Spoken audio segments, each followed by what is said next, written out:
And good morning, everybody. Welcome to Jet Radio 1400. It is time for the Stan's Garden Center show with Josh Skarzinski. And, you know, Josh, we're starting off with a new Foo Fighters song. They just keep getting better, don't they? I personally don't know because I've been involved in a few things. Yes. You've been a little busy. Who is their new drummer? I forget the guy's name, but he's a real pro. He's a really seasoned pro guy. I mean, you can probably just if you ever heard a story about Dave Grohl, it was a drummer. Right. I mean, is a drummer. I shouldn't say it was a drummer. Now, Dave Grohl being the lead singer of Foo. You see him more often with a guitar, but he was, of course, the drummer. Oh, exactly. And he kind of was out there in a bunch of other kind of grunge band kind of things, heavy stuff, and he just kind of caught wind that there's this new upcoming guy that's out in Seattle, and like, what are you gonna? And like, I'm looking kind of for a new band. I'm looking for a gig or whatever. Like, I'm gonna go out and meet this guy, see if I can get on this band, and you know, like, okay. It's an excellent story that he tells. It's really interesting about how he just kind of met Kurt Cobain and we actually met Courtney Love first. At a random bar before he met Kurt, and they said, we're looking for a drummer. So that drummer that just picked up on this small time grunge band, this guy that's on the rise, which they were very small time, right? Like little private label. Well, Seattle was a big music independent scene, and you know, a lot of just indie grunge. That's like where they're kind of saying grunge originated. Yes, and he got this this kind of, which reminds me, like what happened in the room was probably similar to that Geico commercial or whatever, where they have Slash on and like, okay, you got it, you're in, you got it, you're in. That's what I picture in my head when they're like, whoa. You can really drum. Okay, you're in. Yeah. So my point being, you know, when you are now the Foo Fighters, right? Because this show is not about music, but no. When you are now the Foo Fighters, and you get that phone call like, "Hey, man, you're a really good drummer. You want to play for the Foo? What are you going to say?" Yeah.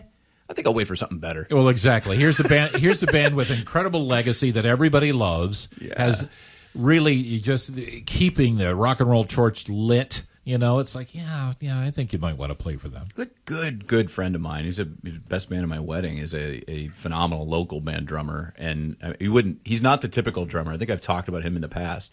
He's like this white collar kind of drummer. Okay, you know, like not your typical like drummers not like Animal from the Muppet Show. Exactly, that's not him. And but absolutely a phenomenal talent. And he turns down more than he gets. And he jokes. He's like, I've played everything. I've drummed for everything from bar mitzvahs to jazz sessions to Pittsburgh heavy metal. He's like, I just come in and listen for a second and be like, okay, I can do that. So if you're that drummer, it's good. And the Foo called, be like, yeah, I'll be there in an hour. Sure. But anyway. Makes sense. Well, you know, the other thing that everybody's talking about, besides the Foo Fighters, is, of course, the wildfires.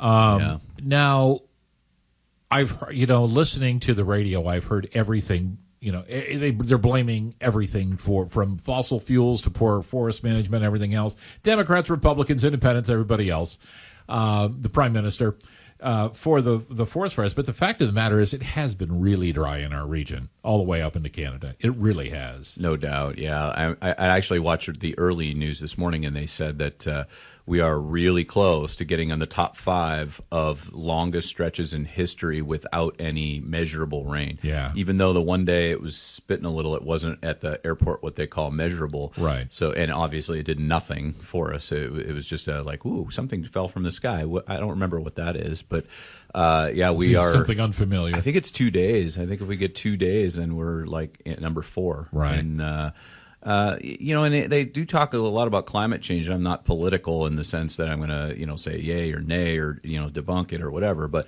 I always scratch my head when the number 1 longest time was in like 1964 or 67 or something. So things and anomalies like this in the weather do happen, and maybe they're cyclic, maybe there's influences. Right. The fact of the matter, to me, a greens industry person, that many millions of acres of forest being burned is such a shame. Like, I think we absolutely take for granted the amount of time and the evolution that it takes to grow all that forest. Right. And, we look and like, oh, there's a fire and it burned and, it cleared an area or whatever, even though in the ecology side of things, it's kind of a rebirth, a little bit of a necessary evil on Earth. Right. Yeah, I've read about that. It's believed to be that the vast majority of all the fires, could there be some recklessness? Could there be human? Yes, but the vast majority of it is just caused by dry stretch and lightning. They have so many going on right now. I think resources are set so thin that they can't control, they can't stop so much. The only thing that's going to stop is the same thing that started, and that's Mother Nature.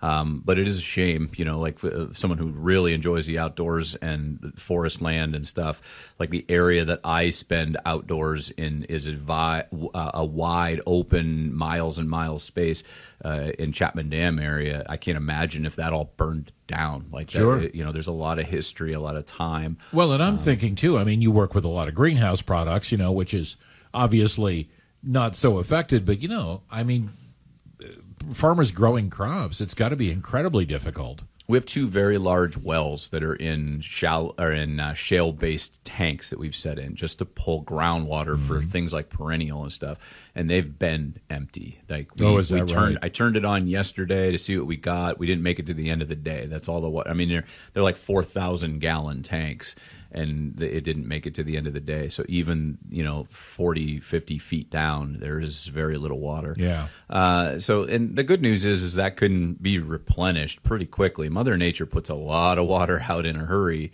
if we get that. Yeah. That being said, back to the direction of the purpose of our existence on the show, I've gotten a lot of inquiries, questions like, hey, can you look at the picture of this? Can you see what am I doing wrong? What's going on here?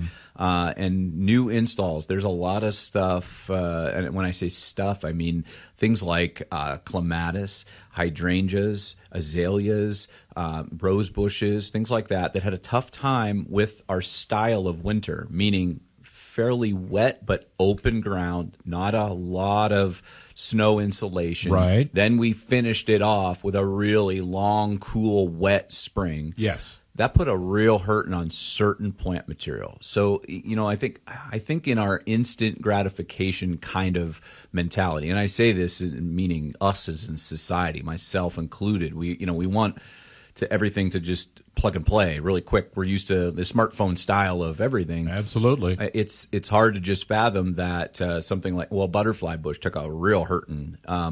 Like I had it for 3 years. Why is it dead now? Why? Yeah.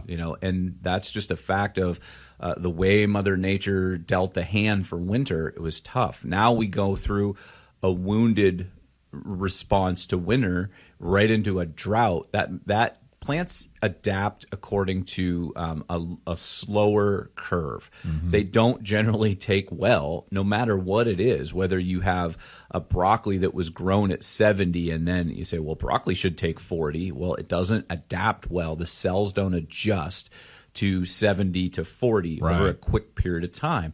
Plants tend to show stress when things adjust and the rug is pulled out from underneath them too quickly, and you get that wet spring that switches gears quickly and doesn't acclimate over a period of time to a hot, scorch, and dry. So you may have seen a detrimental effect to the drought quicker because of the harsh start to our spring, if that would have kind of acclimated over a period of time. Plants do adapt and respond to their environment. That being said, the things that I listed, azaleas, clematis, rhododendrons, butterfly bush, hydrangeas, I've just noticed in my, green-minded, like when I walk around a town, a city, drive around a rural area, I probably see it in a different light. I'm sure you do, yeah. I will drive through certain cul-de-sacs in certain areas, and I can almost tell you kind of, this was a particular kind of designer. They did a lot of houses around here because I know they use a lot of, their focal points are always a lot of Nootka pendula, the weeping cedars, and I can kind of think, I bet you so and so designed this, or I think about when we walk around a different, and I think I've been that way since college, looking at things. When I walk around and look at things now, I see the abuse that open winter gave us. Yeah. And Yeah. now it's not recovering as quick because now that abusive start, which is it's not your garden center's fault. It's not a misplanting. Absolutely right. It's not a misplanting, which we see a lot. Like a lot of home gardeners that are, maybe rolling the dice for the first time and like, oops, I shouldn't have put that there. That happens. That's the educational side and the hobby side of this. And that's what we do as our staff and as a industry, trying to reduce the oops. And there might not be an oops. It was just a rough winter that's now, what they call salt in the wound. Yeah. To this drought period of time. That's put a hurting on a lot of particular groups of plant material. The way that one of that is fresh installs. So what I'm seeing from the customer service side and the gardener in general is like, hey, I planted this in April and man, it is struggling. It's just not looking good. What do I got to do? What did I do wrong? What's the problem? So I'm going to go down a little bit of a rabbit hole with plant science because I'm getting this so much. I feel like the public airwaves are almost like I need to get this out there. Right. When a container plant, which is the trend in the industry, a lot of industry used to drive up through Johnston's and see all the field grown stuff. And they're still growing a lot of field grown, but it's definitely larger install material that's older, that's moved during particular times of the year. It's got that product, I think, is narrowed for them. I think if those folks, which we're, good family friends with, were sitting here, they'd say, oh, yeah, we used to do a lot of this. Now we put them in containers because containers ship way lighter, way easier than a giant ball of soil. They're actually quicker to produce. So you get a more saleable product faster, and they're generally more affordable to the market. So the market has gone to, like I said, instant gratification, something quicker, something ships easier. But the downside to that horticulturally is that you've grown this plant, whatever it is, pick a plant, doesn't matter. You've grown that nursery plant in more ideal soil because when you grow in a container, it is not the same as growing in the earth. There's capillary action, which means the lateral movement of moisture. There's that insulation factor. There's just a whole lot of things when you put sides and bottom on a container. Everybody's like, I don't understand why. Just throw some dirt, quote, dirt, in there, and it grows. But when you put something in a container, over the years, evolution of creating a more open, airy, pliable mix that roots quicker, that doesn't sit too wet. When you put sides and a bottom on something, it holds, plus especially being plastic. It holds that moisture in there, and earth and soil in a pot is generally a no-no because we have so many better options. Right. Those better options are professional mixes. Those professional mixes nowadays are comprised of all different things. In the nursery field, you'll find a lot of bark fines and some you won't find a lot of that white perlite mix. That's we talked about a couple weeks ago. Yeah, you won't find a lot of that. You're going to find natural, like pine barks and bark fines, and some coarser, more European style peat mixes. You're going to find some long-term osmocote. Osmocote is a little tiny, slow release feed that just keeps seeping a little bit of nutrition out. You're going to find that it has some weight to it, but yet when you water it, it takes water pretty regular. If you put just topsoil in a pot, you'll find that the water sits on top, and then when it soaks down through slowly over a period of time, it stays wet very long, which is bad if you have plants that won't tolerate that. So you'll always find containers grown in an ideal mix for that particular plant. So why is that a problem? Why does it relate back to our drought strike and new installs and plants that maybe were planted in the fall that seem to be struggling? So my public service announcement to that is when you get a container that's grown in that ideal soil, for the reasons I listed, maybe your commercial nursery does more and more containers for a whole bunch of reasons, which is not necessarily bad. But that plant, until it fires off all those little fine white root hairs and gets established and back in balance, I call it. So imagine if you had whatever it is, an arborvitae, a spirea, daylily, whatever it is, you have this really nice plant came to fruition. The garden center, the nursery, the grower cared for it in a particular way. They gave it the feed it wanted, the water it wanted when it needed it. It's ideal. You take it home. That is still that ideal little cylinder, that 1 gallon, 2 gallon, 3 gallon pot that nursery crop was grown in. Yeah. It hasn't gotten back in balance. We have forced it to grow in this little tiny space of ideal.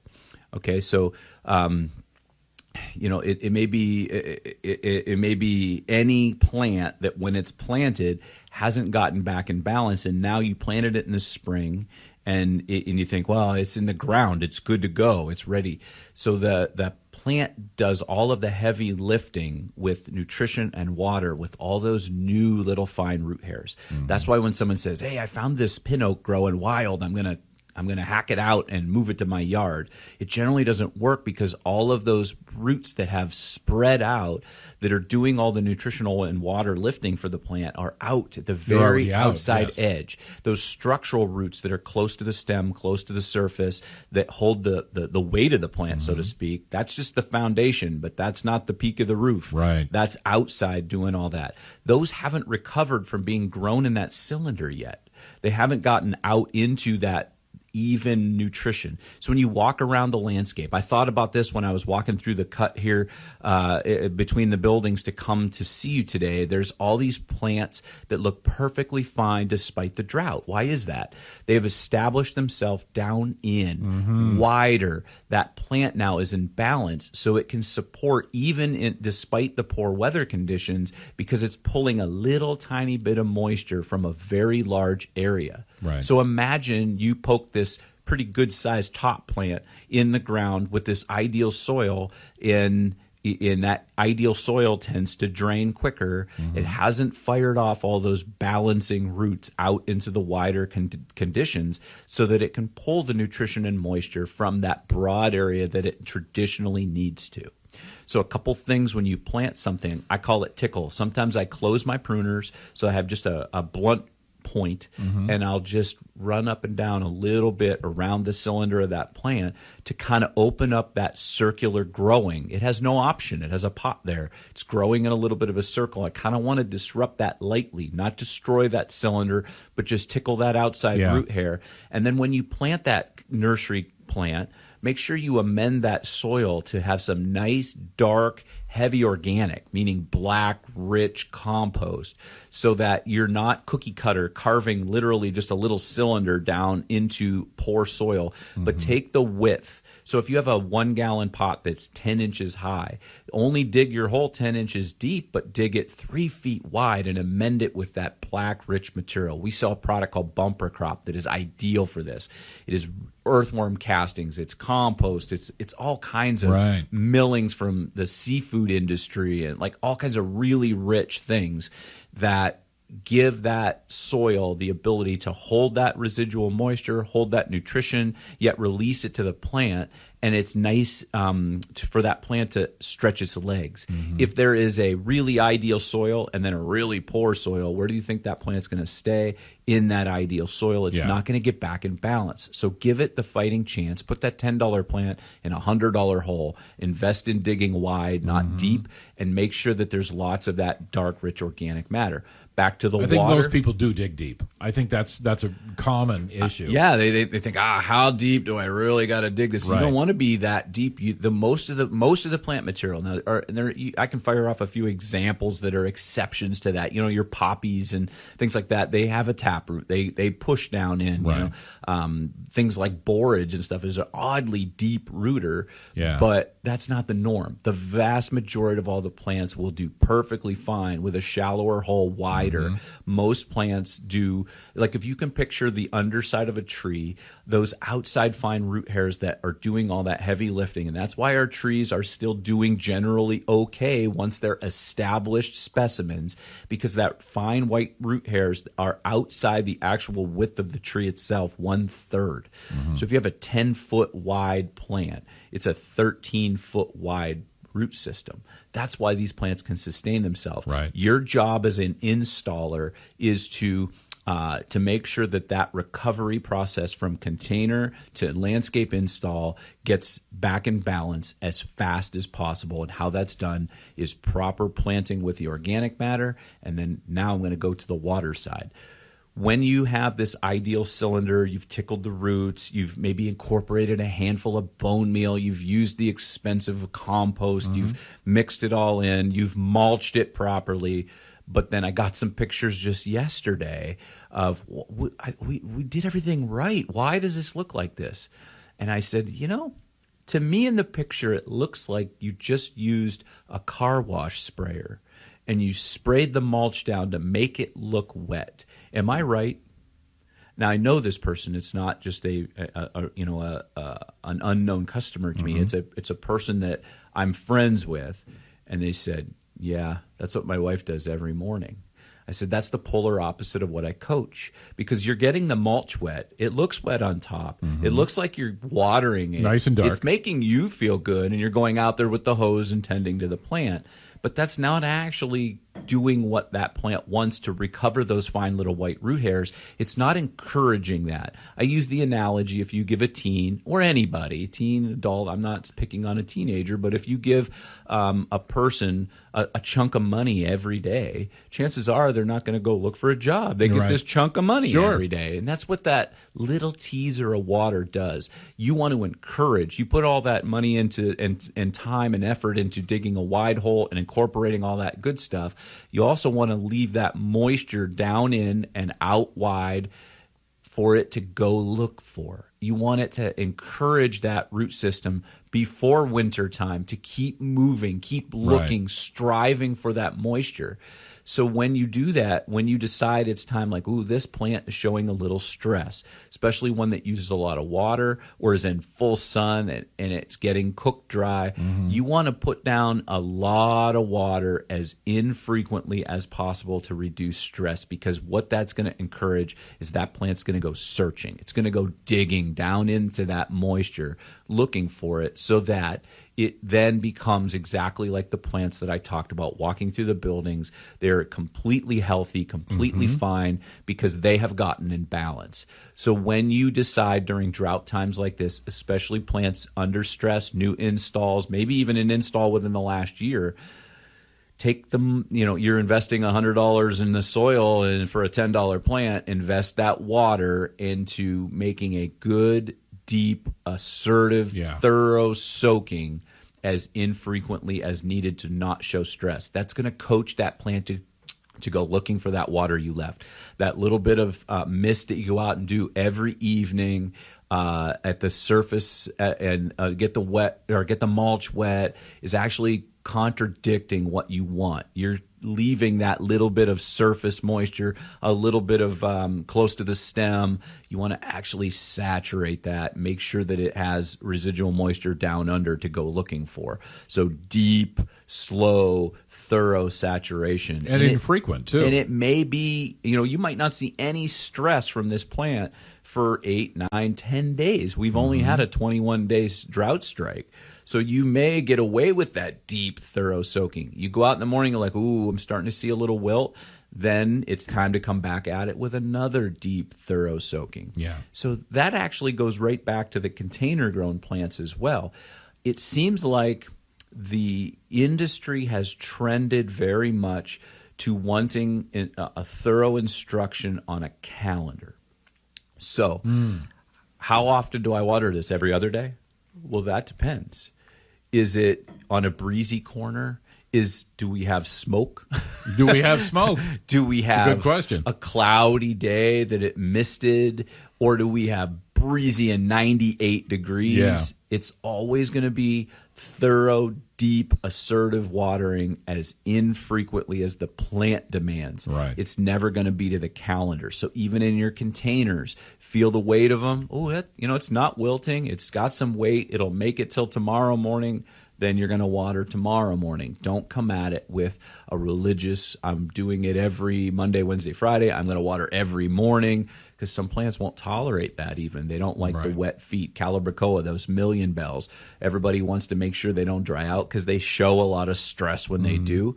But their best thing is to dry till they're almost wilting, then water them thoroughly. If it takes setting them in a 5-gallon bucket to resaturate and wait for the bubbles to stop bubbling, that's thorough kind of watering. Okay. Then you're going to pick it up and feel the weight of it, and then you're going to wait again until it's lighter. Okay. Well, we are at 25 minutes into the show. Tell me what's happening at Stan's. So both locations. I had a conversation with a customer from Pittsburgh.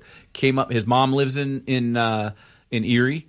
He lives in Pittsburgh. Came up the shop. He said, in casual conversation while we were picking out tomatoes, I cannot believe how much stuff is still here. I'm from Pittsburgh, and they have nothing but empty benches. Picked over. Yeah, because they're 2 weeks earlier than us. So they said we start putting vegetables in Mother's Day. I said, well, we advise starting putting vegetables in Memorial Day, which is 2 weeks later. He said, oh yeah, I get it. But he said, walking through, he's like, I just can't believe how much stuff you have. I said, well, right now we've concentrated on putting everything on the property because we grow everything. It's spread out through 7 acres under rooftop. Into our retail display. This is where it should be. This is where you can take it home. But there's still a massive amount of stuff. We hung up about 500 hanging baskets yesterday that were planted to sell mid-June. So if you just didn't get to it and you think, they're all picked over, they're gone, you couldn't be further from the truth. So we're still on long hours. We're Sunday 9 to 6, Monday through Saturday 8 to 8. So at both locations, hours are the same. We're not going to reduce hours until the week of the 19th, 18th, 19th there. We're going to go back to 9 to 6 then. We're kind of gearing up. We still had a whole nursery truck come in yesterday. We're gearing up for Hydrangea Fest, which is coming in August. They're putting a number of hydrangeas in the nursery that has never before been seen at stands. You're going to have a selection and a quantity that is insane. Hydrangea Fest. Are we going to do a commercial like we did for Coleus Fest? We very well probably will. Should. Yeah. Maybe we should. Yep. So there's still a lot going on. If you think you've missed the boat, like you didn't get to it, like I hear so much like I missed it, I'm not going to bother this year. Yeah. We don't plant in our garden personally till June 1. You have plenty of time and plenty of product. There may be this random color here or there out or something. We are out of regular Roma, but we got tons of San Marzano, which is actually just a nicer Roma, so to speak. Yeah.